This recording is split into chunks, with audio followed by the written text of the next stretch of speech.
Uma mulher se encontra em uma situação delicada após trair seu marido com um colega de trabalho. Procurando orientações sobre como reconstruir seu relacionamento, ela relata que o casamento, que perdura há 17 anos e produziu 3 filhas, foi abalado pela descoberta da infidelidade no início de 2020. Apesar de seu marido ter sido descrito como gentil, amoroso e dedicado, a mulher se viu envolvida em um caso extraconjugal. Após a revelação, ela empreendeu esforços para reconquistar seu esposo, mas enfrentou uma resposta desafiadora. Ele afirmou que o casamento estava encerrado e solicitou que ela deixasse o lar conjugal. Apesar de buscar em terapia de casal e individual, o progresso tem sido escasso. Em busca de salvar o relacionamento, ela questiona se é possível restaurar o amor que existia anteriormente. Procura exemplos de casais que superaram infidelidades, buscando orientações para trilhar um caminho de reconciliação.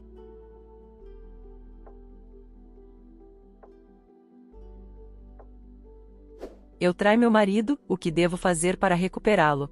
Como diz a publicação, traí meu marido com um colega de trabalho, mas devo dar mais contexto sobre minha situação atual. Meu caso começou em meados de 2019 e foi descoberto nos primeiros dias de janeiro de 2020. Sou casada com meu marido há mais de 17 anos. Éramos namorados no ensino médio e todos, sem exceção, sabiam que acabariam juntos. Por sugestão do terapeuta, ele me disse para desabafar sem esconder nada. Durante nosso casamento, tivemos 3 filhas, minha filha mais velha que está na faculdade e 2 gêmeas adolescentes. Como diz o título, traí meu marido, o homem mais terno, gentil, responsável e amoroso que poderia existir no mundo.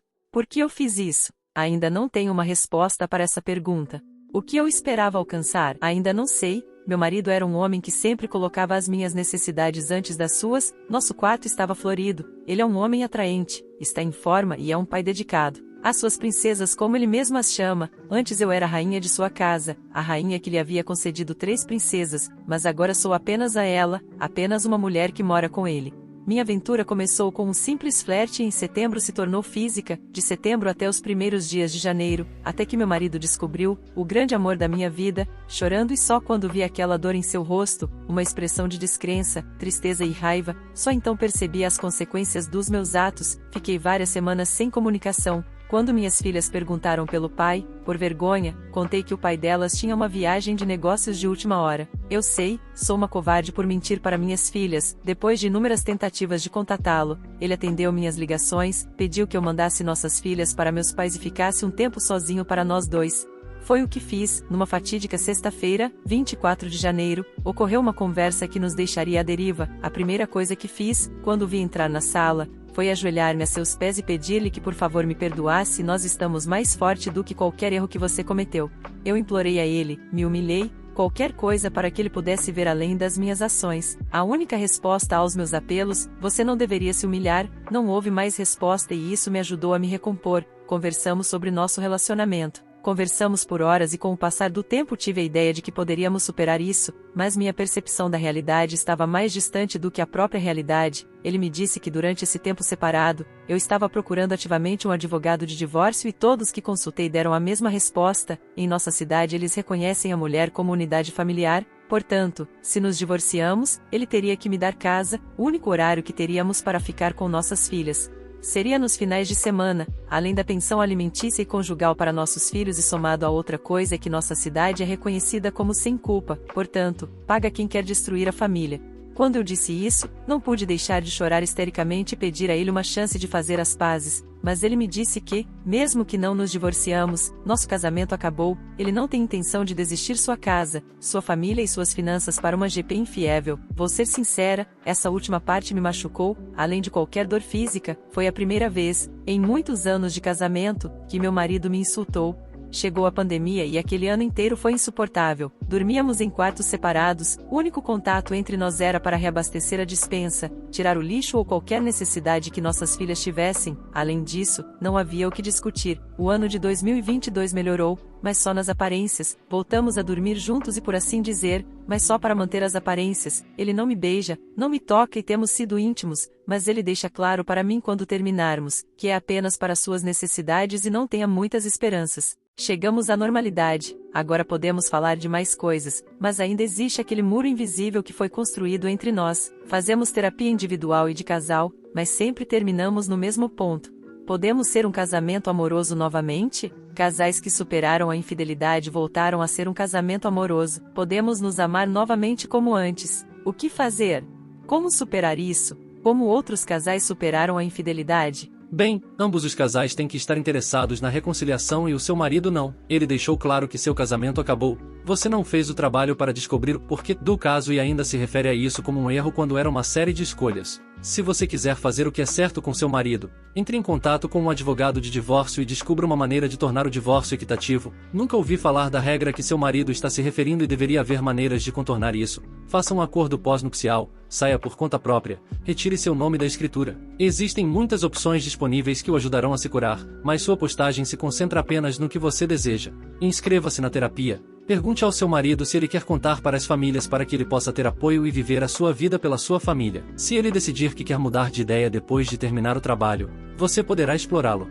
Você tem que reler todo o seu post novamente porque isso soa como divagações de uma vítima de pena. Você precisa se perguntar se merece uma segunda chance. Quais foram as coisas que você fez e deu a ele que permitiram que sua mente ficasse tranquila? O fato de que você ainda ficará melhor se divorciar, mesmo sendo você quem foi infiel, provavelmente o está corroendo. Se você se vê como vítima de tudo isso, procure ajuda profissional se realmente deseja se reconciliar com seu marido. Para ser sincero, nem tenho certeza se você quer ficar com seu marido. Acho que o que aconteceu é que você perdeu a chance de trair e como seu único alívio é seu marido, você não tem escolha a não ser se reconciliar. Você ainda não saiu do nevoeiro. Senhora, por favor, controle-se pelo bem de seus filhos e se ele pedir o divórcio, não lute com ele, pelo amor de Deus. Você precisa provar ao seu marido com ações que deseja reconquistar a confiança dele. Palavras que não são acompanhadas de ações não significam nada. Você precisa trabalhar duro para descobrir por que trapaceou. Você precisa mostrar a seu marido que se preocupa com ele e que deseja o melhor para ele, mesmo que ele decida se divorciar. Ficar parado e deixá-lo se machucar no divórcio parece egoísta, como se você estivesse usando isso para prendê-lo. Procurar um advogado para estabelecer um plano ou mesmo um acordo pós-nupcial seria uma forma de dizer-lhe com ações: eu te amo, quero reconquistar sua confiança e quero que você fique bem independente do que decidir sobre nós. Se você está em terapia individual e ainda não descobriu por que o traiu, e se você está e ainda não percebeu que ele está apenas seguindo o fluxo, por que você o deixaria se machucar no divórcio? Acho que é hora de trocar os dois conselheiros. Esses são pontos óbvios e importantes, mas parece que ainda nem foram abordados. Edit. Tive tempo para ler os comentários em minhas postagens, além de mensagens para o estagiário que me enviou palavras de apoio e novas perspectivas de como lidar com minha situação. Agradeço as mensagens boas e ruins, porém, como disse meu terapeuta, mergulhar na autoaversão é prejudicial. Isto não é uma atualização, são esclarecimentos que tenho que fazer na minha publicação para que tenham mais contexto com a minha realidade. 1. Não ameacei meu marido que se nos divorciamos eu tiraria seus bens e o tempo com nossas filhas. Não. Por causa do tradutor isso foi mal interpretado. Meu marido procurou ativamente advogados e todos lhe deram a mesma resposta. 2. Quando meu caso foi descoberto, como forma de demonstrar meu remorso, confessei tudo sobre meu caso e por isso meu assistente e eu fomos demitidos por uma questão de política da empresa. 3. Meu marido se recusa a contar a todos sobre meu caso, em grande parte, na minha opinião, por causa de seu ego ferido. Além disso, como sou próximo de nossas filhas, ele não quer forçá-las a tomar partido, é mais do que eu mereço. Sim. 4.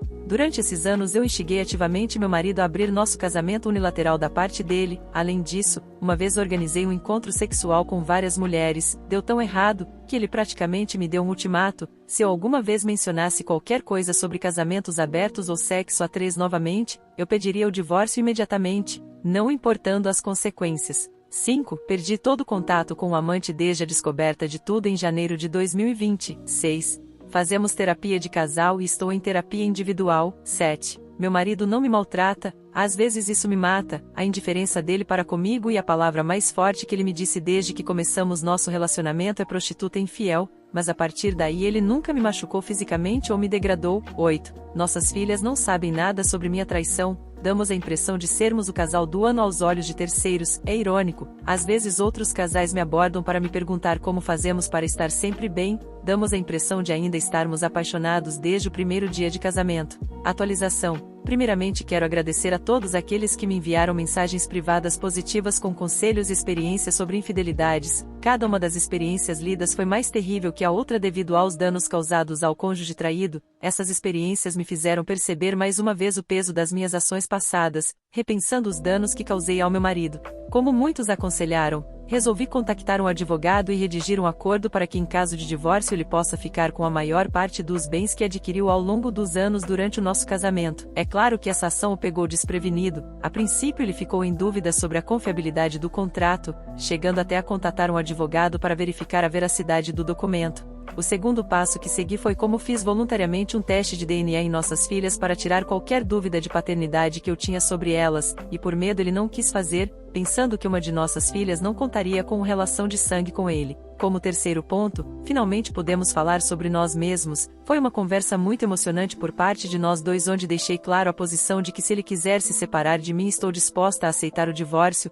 Durante todos esses anos neguei categoricamente até mesmo pensar na possibilidade de me divorciar do meu marido. Usei a meu favor o relacionamento que tenho com minhas filhas e praticamente o fiz prisioneiro do nosso próprio casamento. Concordamos numa separação de vários meses com as seguintes condições.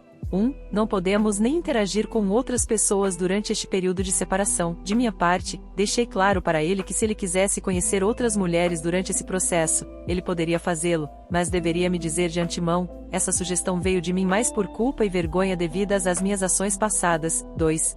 Buscar aconselhamento individual e de casal para ver se temos oportunidade de recomeçar em nosso casamento. Não estamos em processo de restauração. Devido ao meu egoísmo, eu sozinho e sem ajuda de ninguém destruí meu casamento. Encontramos um excelente conselheiro que por sua vez nos recomendou outro conselheiro de casais que, na minha opinião, também é excelente. Pudemos conversar sobre tudo e isso nos fez ver os danos que causamos um ao outro. Pude conhecer o coração ferido do meu marido, como isso afetou sua confiança e sua forma de ver a vida em geral. Por outro lado, desenvolvi tendências autodestrutivas. Por exemplo, se um dia meu marido estivesse de mau humor, ele imediatamente me culparia por qualquer coisa que o incomodasse. Eu responderia a qualquer pedido que ele tivesse porque na minha cabeça estava tudo bem porque tinha que compensá-los por todos os danos que causei como resultado da minha infidelidade. Por enquanto continuamos assim. Foram alguns meses de reconexão, não como casal, mas como amigos. Comecem a namorar sem compromisso, mas sendo pais atentos às filhas. Meu conselheiro individual me encorajou a desabafar e nada melhor do que escrever uma história para um grupo de estranhos como o Reddit, e também me encorajou a escrever um diário e entregá-lo ao meu marido com cada um dos meus pensamentos sobre como eu via a nossa vida de casada, meus pensamentos antes, durante e depois da aventura. Que mudança em mim em relação ao início da aventura e depois de ser pego e assim encerrar minha aventura. Devido a essas ações, meu marido desenvolveu tendências a partir daí. Também desenvolvi tendências autodestrutivas, pois se estivéssemos fazendo intimidade, haveria abuso verbal e físico da parte dele, e como me senti culpada decidi aceitar sua raiva. Temos muito que trabalhar e mais dias pela frente, serão fáceis ou difíceis, mas cabe a nós vencermos juntos como equipe ou enfrentá-los sozinhos. Espero que isso nunca aconteça. Foi o que aconteceu nesses 4 meses, desde a minha publicação. A OP está apenas adiando o inevitável e, além disso, está se machucando, assim como o parceiro. A melhor opção seria cada um seguir seu caminho. O que você achou desse relato?